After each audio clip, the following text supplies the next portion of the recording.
할렐루야. 4월 5일 금요일입니다. 열왕기상 2장 1절부터 12절까지 말씀을 읽고 은혜 나누도록 하겠습니다. 다윗이 죽을 날이 임박하매 그의 아들 솔로몬에게 명령하여 이르되 내가 이제 세상 모든 사람이 가는 길로 가게 되었노니 너는 힘써 대장부가 되고 네 하나님 여호와의 명령을 지켜 그 길로 행하여 그 법률과 계명과 율례와 증거를 모세의 율법에 기록된 대로 지키라. 그리하면 네가 무엇을 하든지 어디로 가든지 형통할지라. 여호와께서 내 일에 대하여 말씀하시기를 만일 네 자손들이 그들의 길을 삼가 마음을 다하고 성품을 다하여 진실이 내 앞에서 행하면 이스라엘 왕위가 왕위에 오를 사람이 네게서 끊어지지 아니하리라 하신 말씀을 확실히 이루게 하시리라. 스루야의 아들 요압이 내게 행한 일, 곧 이스라엘 군대의 두 사령관 넬의 아들 아브넬과 예델의 아들 아마사에게 행한 일을 네가 알거니와 그가 그들을 죽여 태평시대에 전쟁의 피를 흘리고 전쟁의 피를 자기의 허리에 띤 띠와 발에 신은 신에 묻혔으니 네 지혜대로 행하여 그의 백발이 평안히 스올에 내려가지 못하게 하라. 마땅히 길르앗 바르실레의 아들들에게 은총을 베풀어 그들이 네 상에서 먹는 자 중에 참여하게 하라. 내가 네 형 압살롬의 낯을 피하여 도망할 때에 그들이 내게 나왔느니라. 바후림 베냐민 사람의 게라의 아들 시므이가 너와 함께 있나니 그는 내가 마하나임으로 갈 때에 악독한 말로 나를 저주하였느니라. 그러나 그가 요단에 내려와서 나를 영접함으로 내가 여호와를 두고 맹세하여 이르기를 내가 칼로 너를 죽이지 아니하리라 하였노라. 그러나 그를 무죄한 자로 여기지 말지어다. 너는 지혜 있는 사람이므로 그에게 행할 일을 알지니 그의 백발이 피 가운데 스올에 내려가게 하라. 다윗이 그의 조상들과 함께 누워 다윗성에 장사되니 다윗이 이스라엘 왕이 된 지 40년이라. 헤브론에서 7년 동안 다스렸고 예루살렘에서 33년 동안 다스렸더라. 솔로몬이 그의 아버지 다윗의 왕위에 앉으니 그의 나라가 심히 견고하니라. 아멘. 아멘. 예, 감사합니다. 드디어 우리가 사랑하는 이스라엘 모든 사람들이 사랑하는 지금도 유대인들이 존경에 맞지 않는 다시 나타나지 않을 최고의 성군 다윗 왕이 죽습니다. 죽었을 때 나이가 70세쯤 되었고요. 그가 30세에 헤브론에서 유다 지파의 왕이 된 지 7년 만에 전체 이스라엘의 왕이 되었고 33년을 더 다스렸죠. 그래서 40년 동안 이스라엘에서 왕으로 그렇게 살았습니다. 성경도 그를 잊지 않고 시편과 또 신약의 여러 말씀 속에서 그의 이름이 등장했고 그리고 우리들의 마음에도 그의 이름이 등장했습니다. 하나님께서도 달과 같은 자가 없었다. 다윗은 내 마음에 합한 자였다라고 그를 칭찬했고 그의 찬양을 기뻐 받아주셨으며 그의 일생을 통해서 영광을 받으셨습니다. 다윗이 범죄한 적이 없는 사람이냐? 예수님 같은 죄가 없는 분이냐? 그건 절대 아니죠. 태어날 때부터 죄 가운데 태어났고 다른 사람에 비해서 큰 죄를 저지르지 않았다 뿐이지 다윗도 똑같은 죄인입니다. 그도 실수가 많았고 욕심껏 살았고 저질러서는 안 되는 그런 범죄를 저지르기도 했습니다. 그러나 그럼에도 불구하고 그는 회개에 빨랐고 하나님과 늘 소통하는 그런 삶을 살았고 하나님께서 그의 삶 전체를 두고 평가했을 때 용서받지 못할 죄인이다 이렇게 하신 것이 아니라 그는 내 마음에 합한 자다. 그렇게 말씀하실 정도로 다소간의 범죄가 있었지만 하나님께서 그 죄를 용서하셨고 그의 삶 전체를 기쁘게 받아주셨습니다. 다윗이 오늘 이제 몇 절이죠? 10절에 다윗이 그의 조상들과 함께 누워 다윗성에 장사되니 이렇게 이제 짧게 표현되고 있는데요. 다른 왕들이 죽었을 때보다 어떻게 보면 다윗 왕이 죽었을 때 가장 평화로웠고 어떻게 보면 이제 유다 지파에서 다윗이 처음으로 왕이 되지 않았습니까? 조상들과 함께 잠들었다. 다시 말해서 조상들이 다 죽은 것처럼 그들의 육신은 땅에 묻혔고 그들의 영혼은 하늘로 올라갔다. 그런데 어떻게 보면 왕 중에서는 다윗이 처음이었기 때문에 다윗이 처음으로 다윗성에 장사된 것입니다. 나중에 히스기야 때만 돼도 이제 다윗성에 더 이상 왕들을 매장할 만한 자리가 없는 그런 상황이 됩니다. 그래 평안히 자손들의 그리고 유다 백성들의 그런 어떤 애도를 받으면서 그렇게 잠든 왕이 그렇게 많지 않아요. 그런데 다윗 왕은 하나님께서 기뻐하시는 자였기 때문에 마지막 순간에도 평안하게 눈을 감고 모든 사람의 애도와 사랑을 받으면서 떠나가게 되었습니다.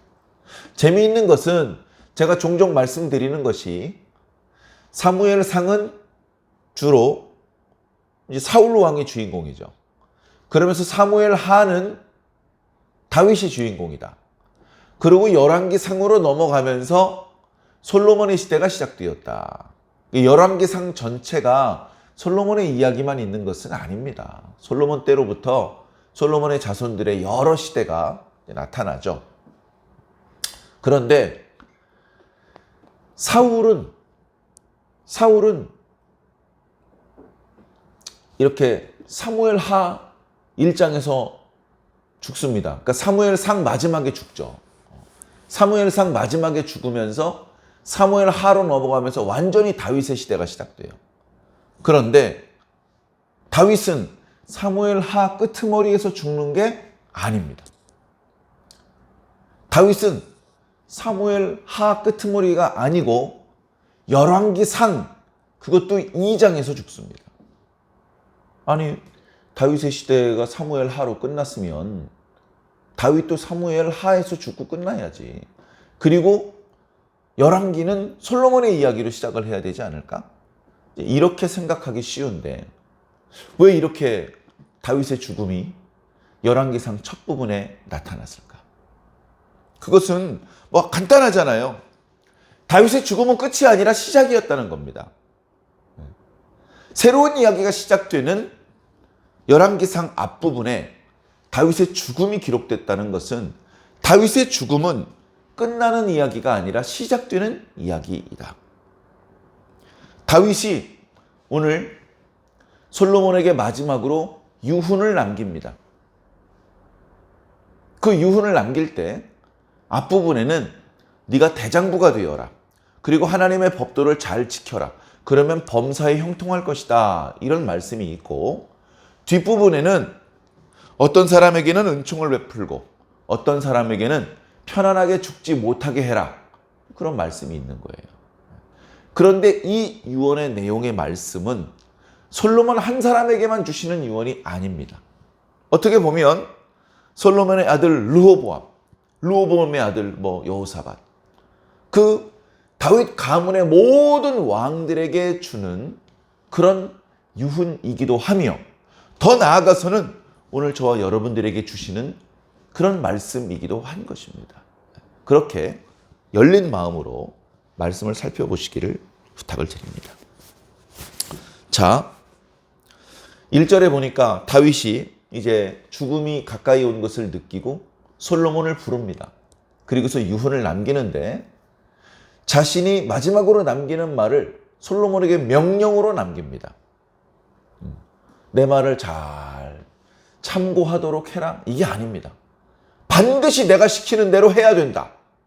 이렇게 강력하게 지금 이야기를 하고 있는 것이죠. 확신에 차서 그냥 늙기 전에 몸도 불편하고 마음도 혼미한 가운데 잠꼬대 하듯이 말하는 것이 아니라 오랜 시간 결심하고 그리고서 지금 솔로몬에게 이야기하는 것입니다. 나는 이제 세상 모든 사람들이 가는 길로 가게 되었다.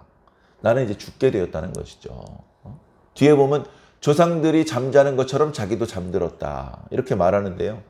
오늘 말씀의 어떤 방향이 재밌습니다. 이렇게 사람이 뭔가 어떤 방향으로 계속해서 이동해서 움직이는 그런 방향성에 대한 그런 표현으로 말씀해주고 있습니다. 나는 지금까지 이 방향으로 달려왔고 이 방향의 종착점에서 조상들의 세계로 들어간다. 그렇다면 나는 그렇게 살았고 그렇게 마무리할 건데 너는 어떤 방향으로 살 것이냐? 너는 어떤 방법으로 이 세상에 살 것이냐? 나는 떠나지만 너는 남겨져 있는데 너는 어떤 인생을 살아야 마땅하겠느냐? 그러면서 자기의 사랑하는 아들에게 자신의 뒤를 이어 이스라엘을 다스려야 될 이스라엘의 왕에게 심지어 그 대대손손 후대의 왕들에게 자손들에게 주는 유언의 말씀입니다. 그 첫 번째는 뭐냐? 너희 후손들은 힘써 대장부가 되어야 된다.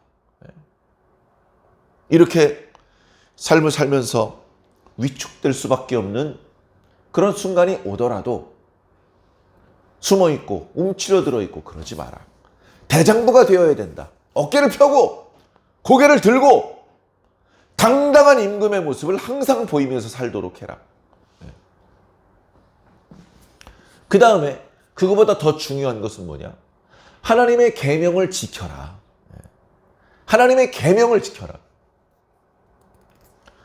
권모술수를 부릴 줄 알아야 된다. 신하에게 속지 말아라. 여자를 너무 가까이 하지 말아라. 재물을 너무 많이 이런 잔소리를 하지 않습니다.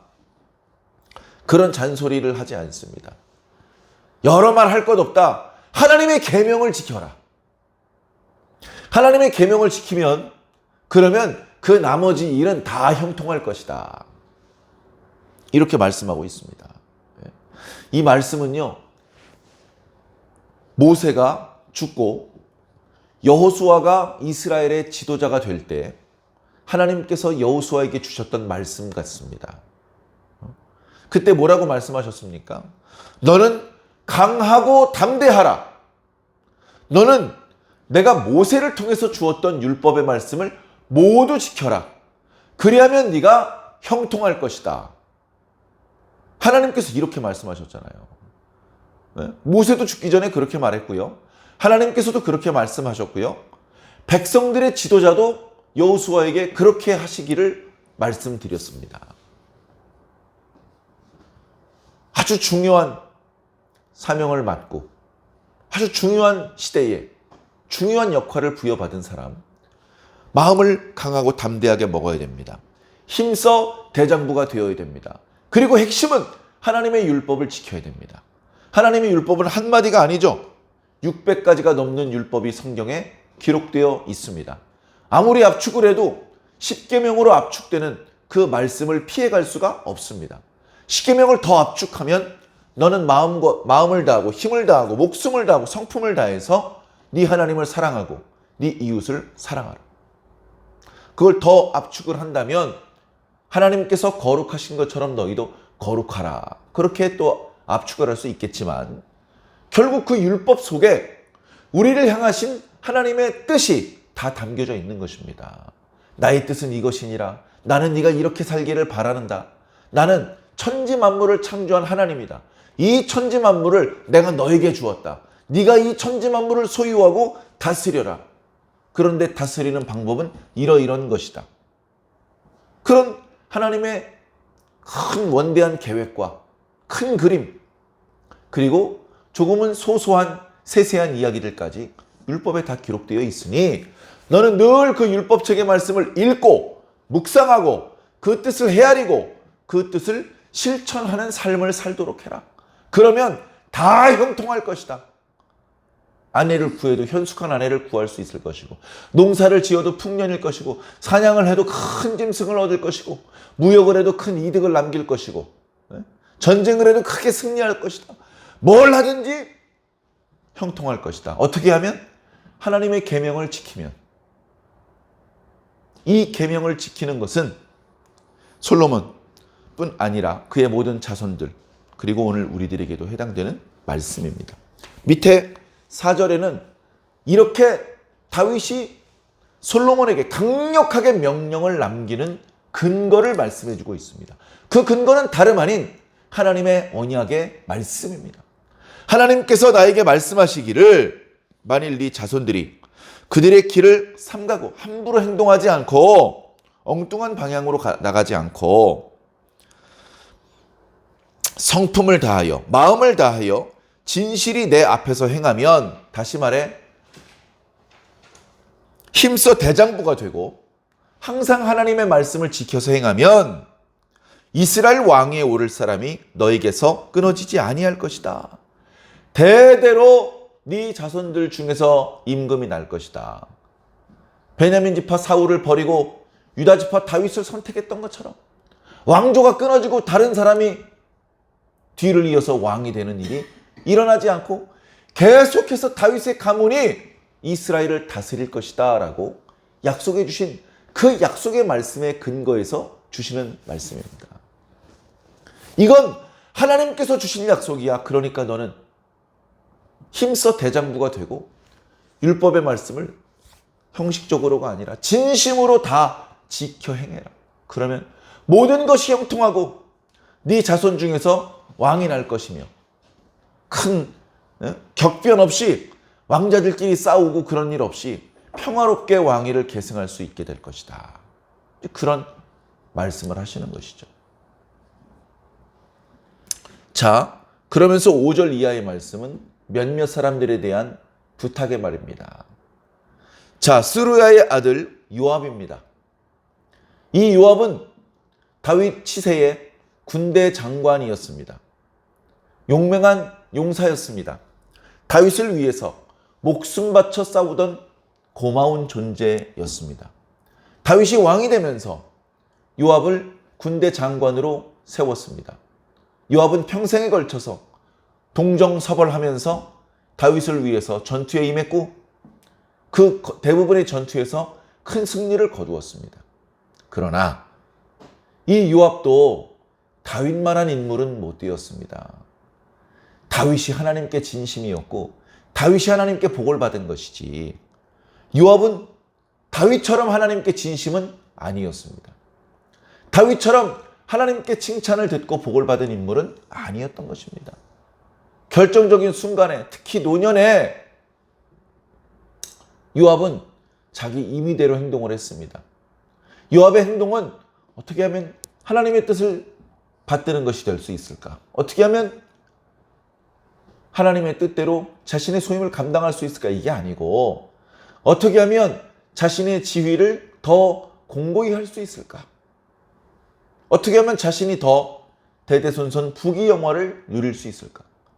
이런 방향으로 생각을 했던 것이죠. 그래서 자기 동생을 죽였다는 이유로 넬의 아들 아브넬을 죽였습니다. 그리고 아마사를 군대 장관으로 세웠다는 이유로 아마사를 죽이고 자신이 계속해서 군대 장관을 합니다. 자신의 아들 압살롬이 반역을 저질렀지만 그 반역을 평정할 때에 압살롬을 잡으면 죽이지는 마라. 죽이지는 말고 그를 붙잡아서 내 앞에 데려와라. 그렇게 말했음에도 불구하고 잔인하게 압살롬을 죽였습니다. 다윗의 말에 절대 복종할 것 같았지만 결정적인 순간마다 자신이 임의대로 판단을 했고 다윗 왕을 슬픔과 곤란에 빠뜨렸습니다. 심지어 마지막 순간에는 어떻게 했습니까? 솔로몬이 아니라 아도니아의 편에 서서 아도니아를 왕으로 세우는데 앞장서는 그런 역할을 했습니다. 그렇다면 솔로몬에게 어떤 존재이겠습니까? 전혀 고마운 존재가 아니에요. 다윗에게는 고마운 일을 많이 했지만 솔로몬에게는 위협적인 존재, 불편한 존재일 뿐입니다. 이스라엘의 용사가 요압뿐입니까? 하나님께서 더 용맹한 용사를 솔로몬에게 붙여주실 수 있습니다. 그가 편안하게 수올로 내려가지 못하게 해라. 편안한 죽음을 맞이하고 이 땅에 있는 동안에 누릴 수 있는 모든 부귀 영화를 누리면서 살지 못하게 해라. 그렇게 유언을 남깁니다. 하나님의 뜻을 거스리고 하나님의 종의 뜻을 거스린 사람은 끝까지 행복하지 못합니다. 마지막 순간까지 행복하고 부귀영화를 누리지 못한다. 절대 그렇게 되지 못한다라는 그런 교훈을 또 남겨주시는 것이죠. 자, 그런가 하면 길르앗 바르실레는 다윗에게 칭찬을 듣습니다. 그가 나이가 많았는데 다윗이 아무 기득권도 없이 정처 없이 도망자 신세가 되었습니다. 바르실레가 그를 영접하고 먹을 것을 제공해주고 그를 극진히 환대했습니다. 다윗은 자신의 이 망명 생활이 언제 끝날지 모릅니다. 바르실레가 자신을 도와주었지만 나중에 보답할 수 있게 될지 못하게 될지도 모릅니다. 그런 상황인데 상관하지 않고 진심으로 다윗을 도와주었습니다. 다윗을 예우해 주었습니다. 다윗은 너무나 고마웠습니다. 다윗이 압살롬을 그 반역을 평정하고 다시 예루살렘으로 돌아가는데 바르실레가 쫓아나왔습니다. 내가 이렇게 왕께서 다시 왕위를 회복하실 줄 알았습니다. 돌아가셔서 이스라엘을 위해서 좋은 일을 많이 하십시오. 늘 건강하십시오. 하나님께서 당신에게 복 주시기를 원합니다. 이렇게 또 축복의 말까지 해줬어요. 다윗이 얼마나 고마웠는지 모릅니다. 바르실레 선생님, 그러지 말고 나와 함께 예루살렘으로 가십시다. 제가 당신을 제 아버지처럼 모시겠습니다. 당신께 받은 은혜는 너무나 큽니다. 제가 평생을 당신을 아버지처럼 섬겨도 제가 받은 은혜를 다 갚을지 모르겠습니다. 그러지 말고 저와 함께 예루살렘에 가십시다. 바르실레가 사양을 했습니다. 아이고, 저는 이제 나이가 많아서요. 맛있는 걸 먹어도 맛도 잘 몰라요. 괜찮습니다. 저는 당연히 제가 해야 될 일을 했을 뿐입니다. 전 그러시다면 제 아들들 몇 사람을 보낼 테니 제 아들들 잘 좀 가르쳐 주십시오. 아직 세상 물정 모르는 아이들입니다. 이 아이들을 잘 가르쳐 주시고 우리 이스라엘의 요긴한 인재가 될 수 있도록 잘 좀 지도해 주십시오. 그래서 바르실레 아들들을 데리고 예루살렘으로 돌아왔어요. 지금 그 이야기를 하는 겁니다. 바르실레는 이미 나이가 많았기 때문에 다윗보다 먼저 죽었죠. 그러나 이제 솔로몬에게 유언을 남깁니다. 바르실레 정말 고마운 분이었다. 난 지금 생각해도 그때 그분에게 받은 은혜를 다 갚지 못한 것 같아서 너무나 안타깝다. 너는 바르실레의 아들들에게 크게 은총을 베풀어 주어라. 자잘하게 실수한 거 다 용서해 주고 너와 함께 식사할 수 있는 그런 은혜를 베풀어 주어라. 내가 네 형 압살롬에게 쫓겼을 때 마하나임으로 망명을 떠날 때 그가 나를 극진히 대접했었느니라. 그렇게 얘기를 하는 겁니다. 자, 마지막으로 바울인 베냐민 사람 게라의 아들 시므이. 그 압살롬의 반역 때문에 급하게 도망갈 때요. 이 시므이가 계속 따라다니면서 막 티끌을 뿌리면서 계속해서 욕을 했어요. 참 이렇게 성경에는 좀 신사적으로 번역을 해서 기록을 했지만 아마 온갖 쌍욕을 퍼부었던 것 같습니다. 듣다 다윗의 옆에 있던 신복들이 다윗 왕이시여, 우리가 도망가는 마당이지만 저놈은 죽이고 갑시다. 저 말은 옆에서 듣는 제가 참을 수가 없습니다. 저에게 욕하는 게 아니고 당신에게 욕하는데 제가 참을 수가 없습니다. 그렇게 말할 정도로 계속해서 욕을 하고 있었습니다. 다윗 왕이 신복들을 말렸습니다. 아서라, 하나님께서 저 사람을 통해서 나를 욕하시고 계신 거다. 저 사람 욕하지 마라. 죽이지 마라. 우린 오늘은 그럴 자격이 없다. 그렇게 말을 하고 그 치욕과 분노를 참으면서 도망을 갔죠. 도망갔는데 도망갔다가 이제 압살롬의 반역이 다 끝나고 다시 요단강을 건너서 예루살렘으로 돌아올 때 그때 시므이가 나왔어요. 전에 도망갈 때는 막 쫓아다니면서 저주를 하더니 지금은 쫓아와서 무릎을 꿇습니다. 아이고 다윗 왕이시여, 제가 천지분간 못하고 감히 다윗 왕을 욕했습니다. 제가 제정신이 아니었던 것 같습니다. 부디 노여워하지 마시고 당신의 그 넓은 아량으로 저를 용서해 주십시오. 제가 숨죽이고 조용히 살겠습니다. 착하게 살겠습니다. 반성하며 뉘우치며 살겠습니다. 이렇게 또 나왔습니다. 그래서 이제 다시 왕위를 회복한 마당에 너그럽게 아량을 베풀어 줬어요. 그래, 네가 잘못은 했지만 네가 이렇게 진심으로 회개하고 사죄하니 내가 너를 죽이지는 않겠다. 고향으로 돌아가서 조용히 살도록 해라. 그렇게 살려줬죠. 그러나 솔로몬에게 말합니다. 그의 하얀 머리가 피를 묻힌 채로 스르월에 내려가게 해라. 절대 용서할 수 없는 죄를 저질렀기 때문에 편안하게 여생을 마치게 하지 말아라. 요압을 죽이고 시므이를 죽일 때에 억지로 죽이는 것이 아니라 너는 지혜로운 사람이니 지혜롭게 자연스럽게 순리대로 그들이 편안하게 죽지 못하도록 그렇게 하라라고 유훈을 남겼습니다. 자, 그렇게 다윗은 떠나갔고 솔로몬이 그의 아버지 다윗의 왕좌를 차지해서 앉았습니다. 그리고 그 솔로몬의 나라는 심히 견고하더라 라고 성경은 말씀하고 있습니다. 견고하더라. 나라가 견고하더라. 아무도 그 왕위를 창탈하려고 하지 않더라. 역병이 발생하거나 가뭄이 들거나 외적이 침입하지 않더라. 다윗이 하는 모든 일이 형통하고 이스라엘 나라가 점점 더 부강해지더라. 그런 많은 의미가 나라가 심히 견고하더라 라는 말 속에 다 포함되어 있습니다. 어떻게 하면 나라를 심히 견고하게 할 수 있습니까? 금수저 물고 태어났기 때문에 가능한 것입니까? 아버지 다윗이 다 평안한 그런 바탕을 만들었기 때문에 가능한 것입니까? 뭐 그런 면도 있습니다만 하나님께서 나라를 견고하게 해주셨기 때문이죠. 하나님께서. 우리가 하는 일도 마찬가지입니다. 하는 일이 형통하길 바라십니까? 여러분들이 세운 가정, 여러분들의 사업체, 여러분들의 교회가 견고하길 바라십니까? 하나님 뜻대로 살면 됩니다. 힘써 대장부가 되고 하나님의 율법을 지켜 살면 하나님께서 모든 범사에 형통함을 주실 것입니다. 그러면 비로소 견고할 수 있는 것입니다. 저와 여러분들의 삶 가운데 바로 이런 견고함이 임하기를 예수님 이름으로 간절히 축원합니다. 아멘.